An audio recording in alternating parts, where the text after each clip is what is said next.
Good evening, I'm Harry Keeling, and on behalf of Alaska Public Media and the Alaskan Aviation Safety Foundation, welcome to Hangar Flying. This evening our guest is Steve Wackowski. Steve came to Alaska as a kid and grew up here. In fact, I served with his dad, who was an F-15 driver at Elmendorf a few years ago. Steve has also served in the Air Force. In fact, he's a captain in the Air Force Reserve as we speak. And he got involved with the Air Force after graduating from St. Mary's College. He has served on both Ted Stevens and Lisa Murkowski's staff. What I want to do this evening is a little different than some of the formats that you might have seen before. I'm not going to be asking a lot of questions tonight. I want Steve to describe to you his experience with unmanned aircraft or drones. I think you'll find it pretty amazing, the different drones that he's flown, the programs he's been involved in, and he's been involved virtually from the get-go. And I think you'll find it interesting. And I'm going to ask Steve to come back a couple more times, and the next time we're going to talk about some of the civilian missions that he's been involved with. And then on the last evening when we, on our show, I want him to talk about some of the things that are going on in Alaska and also some of the efforts that he's done to deconflict with manned aircraft. So welcome, Steve. Thank you very much. It's an honor to be on your show, Harry. Well, it's an honor to have you. Talk a little bit about your experience with drones. So my experience with unmanned aerial systems, or remotely piloted aircraft, as they're called in the Air Force, goes back in both my civilian and military careers. Way back in 2005, after I commissioned into the Air Force Reserve, I joined Senator Stevens' staff, where as a policy advisor, I actually helped coordinate some of Senator Stevens' policy with regards to commercial unmanned aircraft systems, culminating into a big hearing he had in 2007, which talked about the civilian use of unmanned aerial systems, primarily for disaster response. And that kind of got me an entry into the high-level policy of unmanned aerial systems.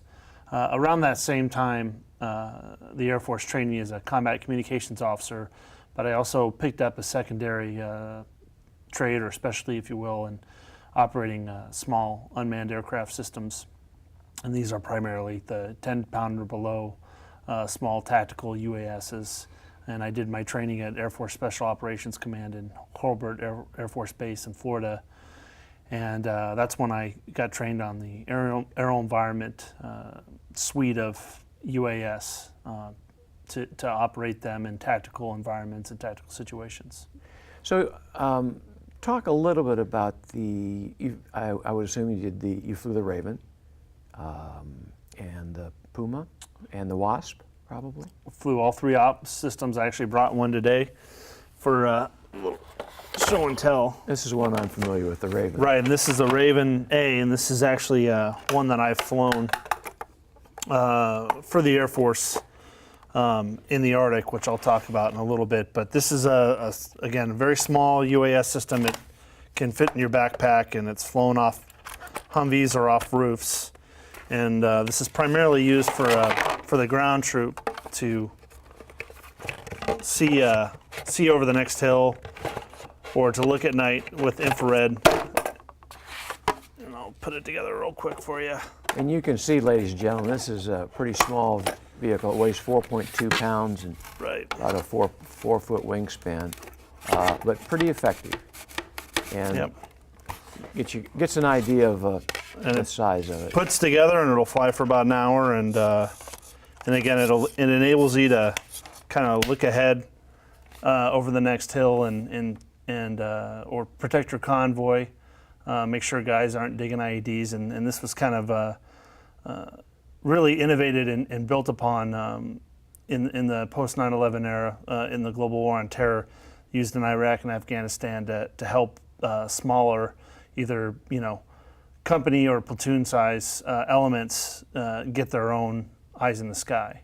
Now, Steve, we've got about actually less than a minute left. So what I want to do is, I think this shows our view as a good example of certainly a forerunner of in one of the more popular vehicles that the military has used. And actually, the Department of the Interior, we got a few of these surplus and did some training up here in Alaska.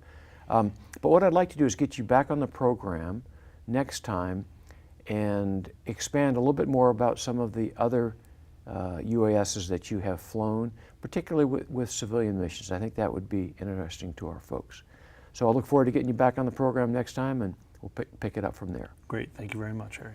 Ladies and gentlemen, I hope you enjoyed tonight's program, and tune in next time. Actually, the next 2 times, we'll talk a little bit more about unmanned aerial systems, or UAS, which, if you pick up the paper, you can't miss. These things are becoming the wave of the future. So until next time, fly safe.